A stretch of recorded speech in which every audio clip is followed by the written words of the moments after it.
Obrigado, deputado federal General Girão. Eu agradeço imensamente aqui essa oportunidade. Cumprimento a doutora Marta Cristine, presidente do PL Integração do Distrito Federal. Cumprimento as demais autoridades que compõem a mesa.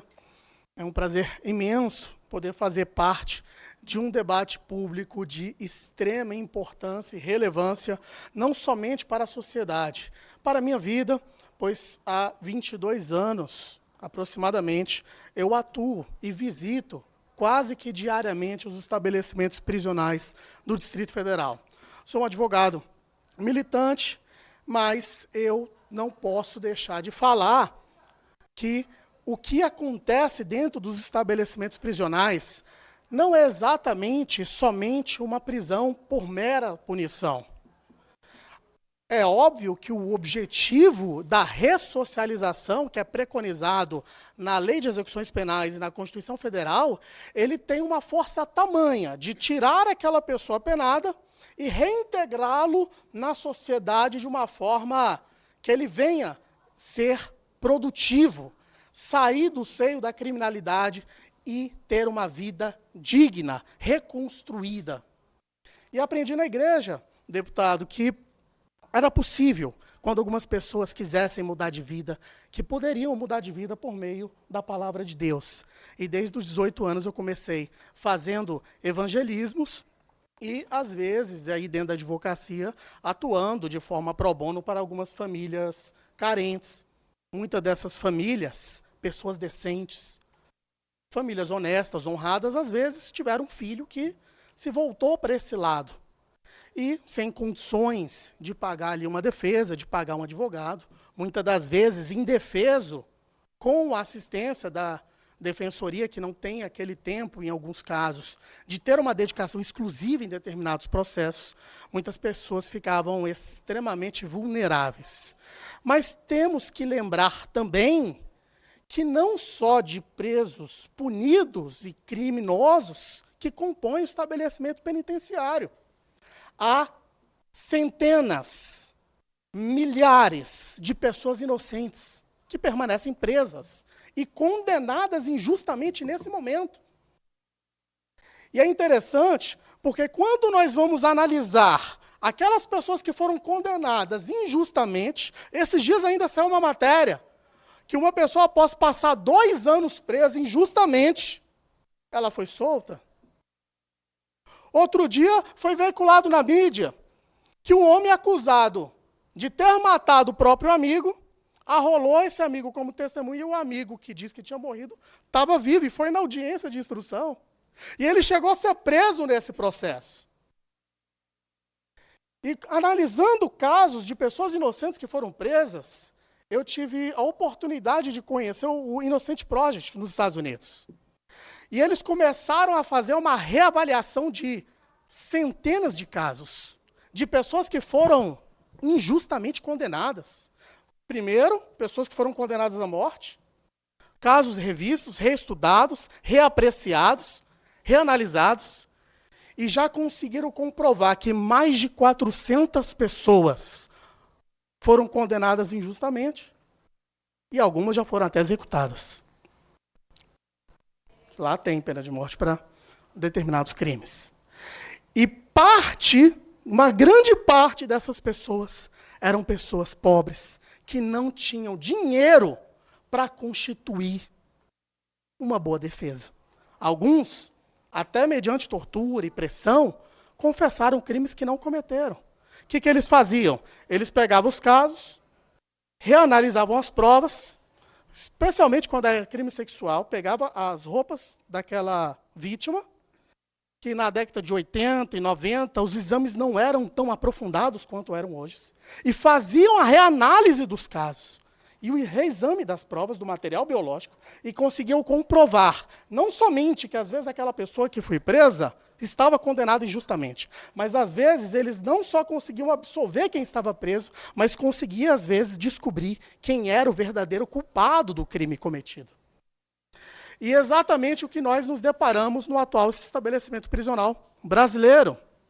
Há momentos que o Estado ele é chamado, sim, para exercer sua força. E há momentos que ele é chamado para demonstrar a sua grandeza. O Estado se torna ainda maior quando reconhece excessos. A força do Estado, ela se manifesta quando faz cumprir a lei. A sua grandeza, entretanto, revela-se quando, sem abrir mão, jamais da justiça, ele cria caminhos eficazes, para que pessoas possam reconstruir suas vidas, com dignidade, com responsabilidade. E é exatamente por isso que essa audiência pública, general, tem essa grandeza. É exatamente, doutora Marta, que essa audiência pública, ela vai trazer uma reflexão muito profunda. Esse programa, ele não só vai representar uma política simples, meramente política, pública, mas ele vai representar uma afirmação de um dos maiores valores do Estado democrático de direito, a convicção plena de que a justiça não se esgota na punição.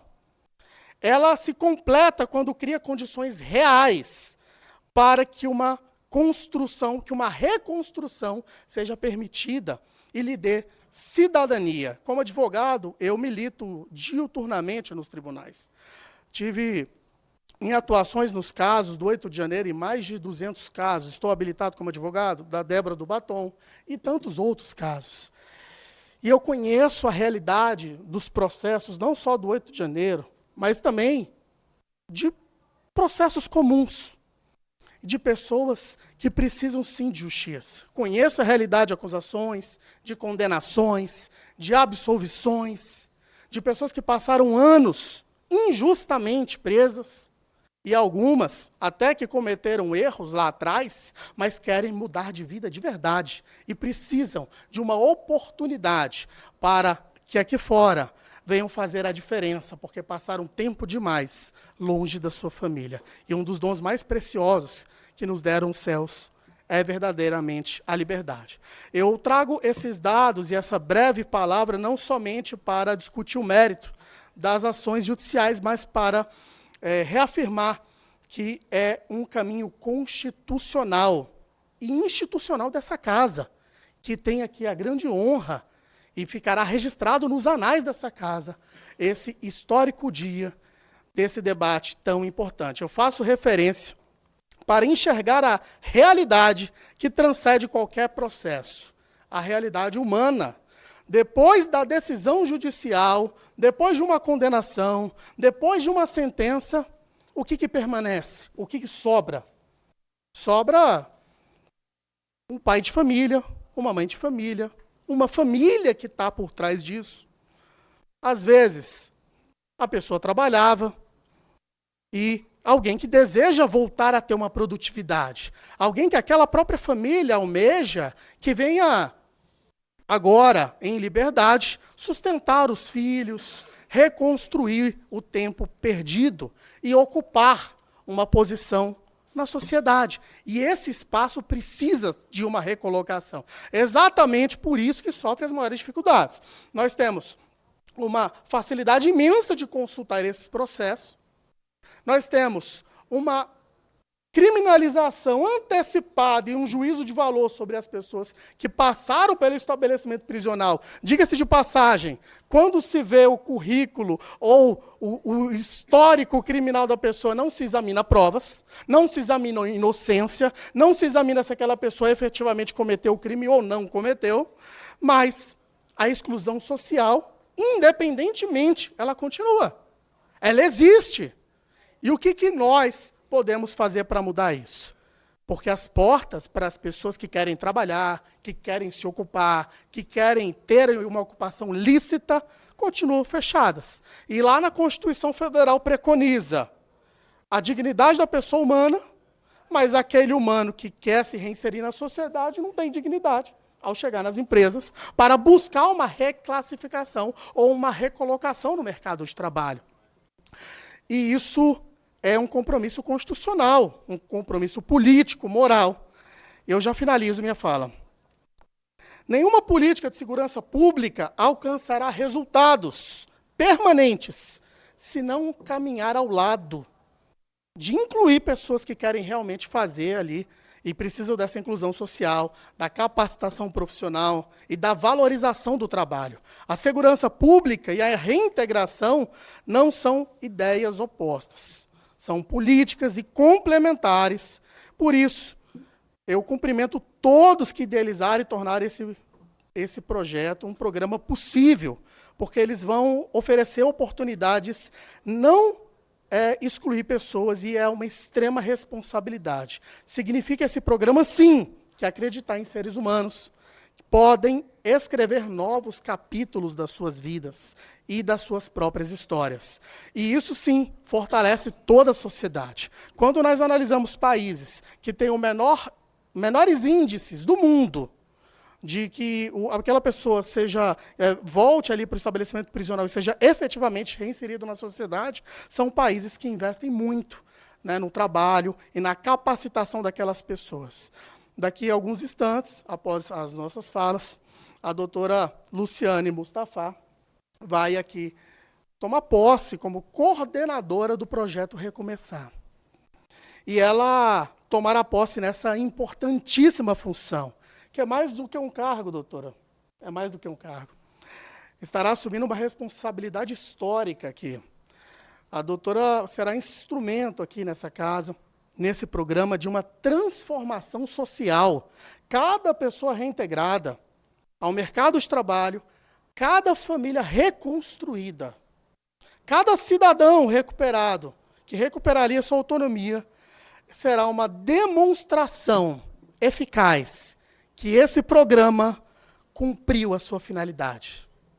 Eu encerro aqui com uma reflexão. Grandes nações não são lembradas apenas pela firmeza com que aplicam as suas leis.